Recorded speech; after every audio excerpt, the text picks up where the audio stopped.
Kavukandam saint Maria ഗൊരോത്തി ഇടവകയിലെ വിവിധ ഭക്ത സംഘടനകളുടെ നേതൃത്വത്തിൽ ജില്ലാ ആരോഗ്യ വകുപ്പിന്റെയും പാലാ ബ്ലഡ് ഫോറത്തിന്റെയും HDFC ബാങ്കിന്റെയും സഹകരണത്തോടെ ലോക എയ്ഡ്സ് ദിനാചരണവും മെഗാ രക്തദാന ക്യാമ്പും രക്തഗ്രൂപ്പ് നിർണയ ക്യാമ്പും നടത്തി.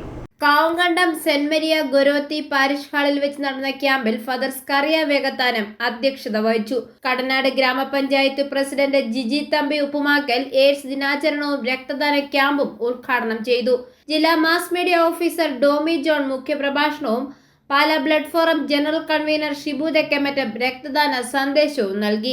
AKCC president Jojo Padinjarayil, Pala blood forum director board അംഗം ജെയ്സൺ പ്ലാക്കണ്ണി, പിതൃവേദി പ്രസിഡന്റ് ഡേവിസ് കല്ലറയ്ക്കൽ, മാതൃവേദി president Nice Lala, Joel Amikkad, doctor Mamachan, sister Agnes FCC, sister Binsy FCC എന്നിവരും പ്രസംഗിച്ചു. ക്യാമ്പിൽ 50ഓളം പേർ രക്തം ദാനം ചെയ്തു. മാതാപിതാക്കളും മക്കളും ഒരുമിച്ച് രക്തം ദാനം ചെയ്തത് ശ്രദ്ധേയമായി. i4U news, Pala.